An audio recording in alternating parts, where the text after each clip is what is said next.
Sophie Pilser, sexologue.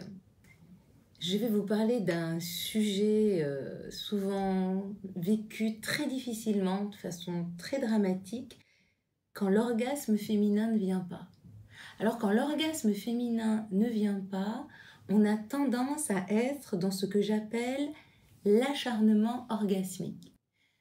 L'acharnement orgasmique, c'est plus on le veut et moins il vient. Parce que l'orgasme est un réflexe. Donc il n'est pas possible d'activer par sa volonté un réflexe. Mais la question c'est pourquoi on le veut? Qu'est-ce qu'on veut? Et pourquoi on le veut si fort? La première difficulté, c'est la pression qu'on va se mettre par rapport à cet orgasme. La pression par rapport à des normes, par rapport à des croyances, par rapport à des idées reçues qui nous disent que la sexualité est obligatoire.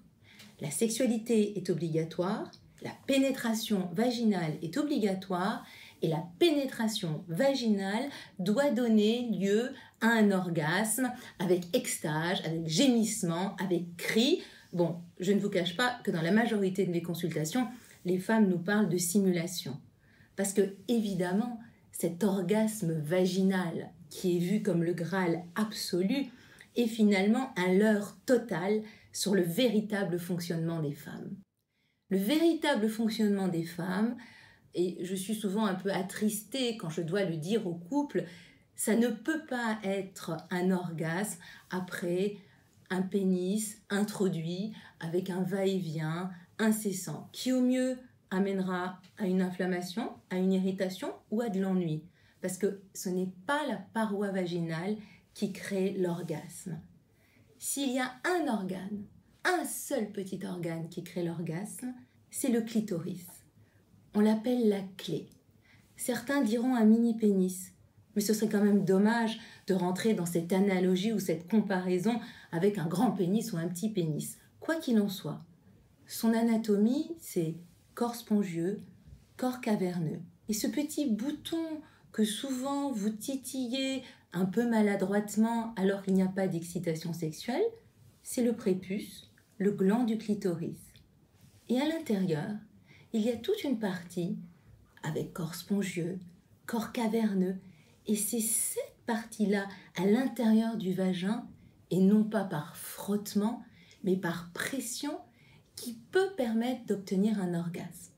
Alors je crois qu'il est temps d'arrêter de séparer les femmes en deux catégories, les vaginales, les clitoridiennes.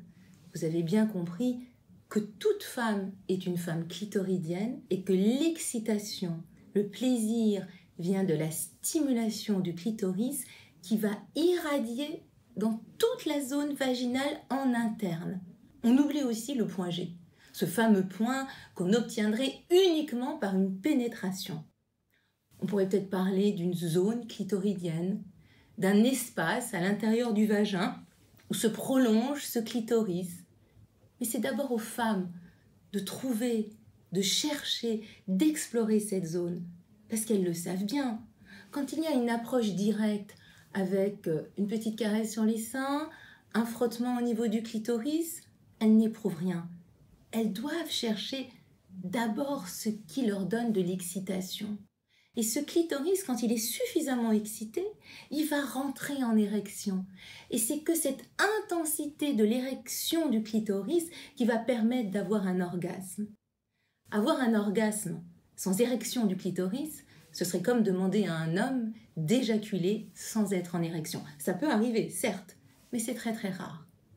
Donc moi, j'encourage toutes les femmes à s'explorer, à explorer leur fonctionnement, à oser regarder, toucher, caresser, mettre en place des gâchettes, des sources d'excitation sexuelle qu'elles auront éprouvées dans leur corps, où elles auront pu se toucher, se caresser, se masturber, mais là aussi que si elles en ont envie. Il n'y a jamais d'obligation à la masturbation. Mais ce qui est sûr, c'est que leur excitation sexuelle ne viendra que d'une exploration individuelle. Et je les encourage à oser aller explorer, sans se censurer, des films, des vidéos, des images, des livres, peu importe la qualité. L'essentiel, c'est qu'elles ressentent que ça provoque quelque chose qui leur donne de l'excitation, qui va les amener à stimuler ce clitoris qui est la clé de leur orgasme. Et j'encourage évidemment leurs partenaires à les amener à découvrir ensemble des zones fantasmatiques et surtout qu'elles apprennent à leurs partenaires à les guider et ne jamais accepter une caresse qui serait ressentie comme une agression, comme une éraflure, comme une douleur. Le guide, c'est ce qui est bon, ce qui est dans l'excitation et ce qui donne du plaisir.